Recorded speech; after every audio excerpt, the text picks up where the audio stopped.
Hello everyone, welcome to class today. Hari ini kita akan mempelajari tentang media pembelajaran. Sebelum itu, kita akan mempelajari tentang pengertian media pembelajaran.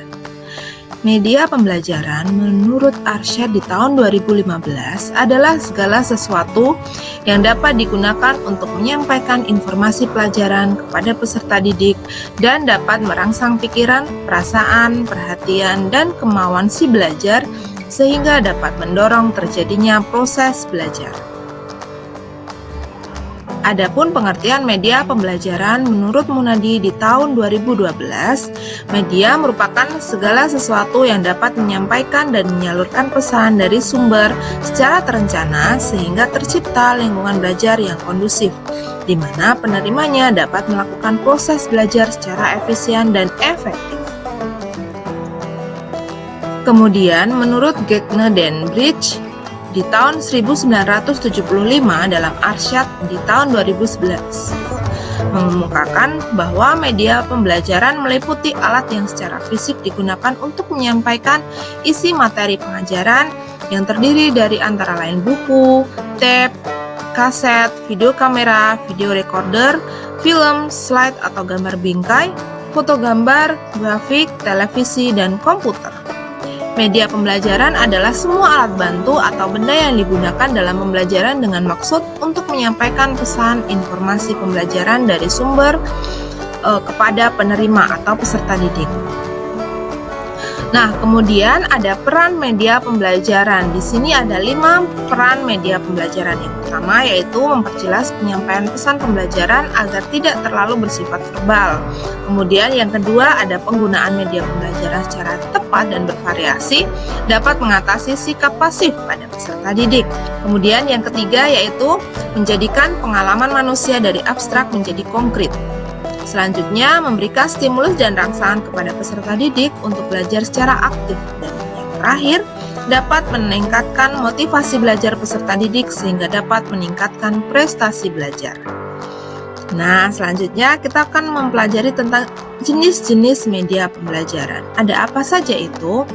Jenis-jenis media pembelajaran diantaranya ada media audio, ada media visual, media audiovisual, media serbaneka, dan peta dan globus. Nah, kita akan kulik satu persatu ya, kita akan bahas satu persatu.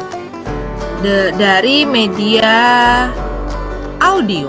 Nah, media audio ini adalah biasanya digunakan pendidik untuk menyalurkan pesan audio ke penerima pesan. Nah, media audio ini berkaitan erat dengan indera pendengaran. Dilihat dari sifat pesan yang diterima, media audio dapat menyampaikan pesan verbal maupun non-verbal atau bunyi-bunyian dan vokalisasi. Contoh, media audio seperti radio, telepon, laboratorium, bahasa, tape recorder, dan lainnya. Nah, ini ya contoh dari media audio. Selanjutnya ada media visual. Jenis media pembelajaran visual adalah media yang mengandalkan indera penglihatan. Pada media ini biasanya pendidik akan memanfaatkan berbagai macam teknologi berupa alat proyeksi atau proyektor.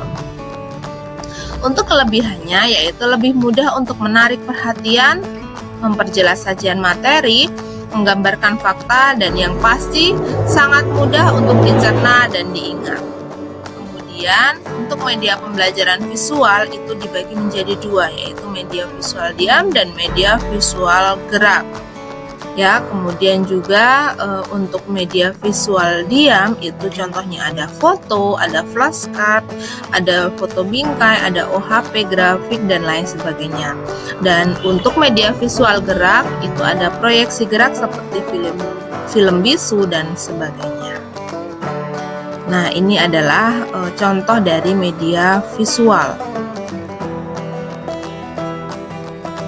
Nah, untuk media audiovisual ini merupakan media yang menyajikan suara dan gambar. Ditinjau dari karakteristiknya, media ini dibedakan menjadi 2, yaitu media audiovisual diam dan media audiovisual gerak. Untuk yang media audiovisual diam itu ada TV diam, film rangkai bersuara, halaman bersuara, dan buku bersuara. Kemudian untuk media audiovisual gerak itu ada film, TV, film bersuara, gambar bersuara, dan lain sebagainya. Nah, ini merupakan contoh dari media audiovisual, ya. Kemudian ada media serbaneka. Media serbaneka ini merupakan instrumen pengajaran yang disesuaikan dengan kondisi atau potensi suatu daerah atau di sekitar sekolah. Contohnya yaitu ada papan board yang termaksud dalam media ini diantaranya papan tulis, papan buletin, papan flanel, papan listrik, dan lain sebagainya. Kemudian ada media 3 dimensi, yaitu diantaranya ada model, mock-up, dan diorama. Sedangkan selanjutnya contohnya ada realita, adalah benda-benda nyata seperti apa adanya atau aslinya. Contohnya semisal seorang guru yang membawa hewan ke dalam sekolah atau siswa diajak untuk melaksanakan pembelajaran di kebun sekolah atau di peternakan sekolah. Sumber belajar pada masyarakat diantaranya dengan karya wisata atau berkemah.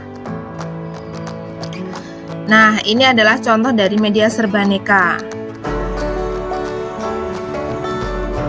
Selanjutnya ada media peta dan globe. Jenis media pembelajaran peta dan globe merupakan media yang menyajikan gambaran dan data sebuah lokasi, misalnya keadaan permukaan bumi, daratan, sungai, dan gunung. Kelebihannya dari jenis pembelajaran peta dan globe antara lain yaitu untuk merangsang minat siswa terhadap pengaruh-pengaruh geografis.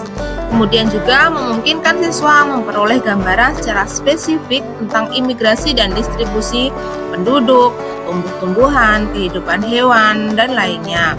Kemudian juga memungkinkan siswa untuk mengerti dan paham akan posisi dari kesatuan politik daerah kepulauan dan lain sebagainya. Nah, ini adalah contoh dari media peta dan globe.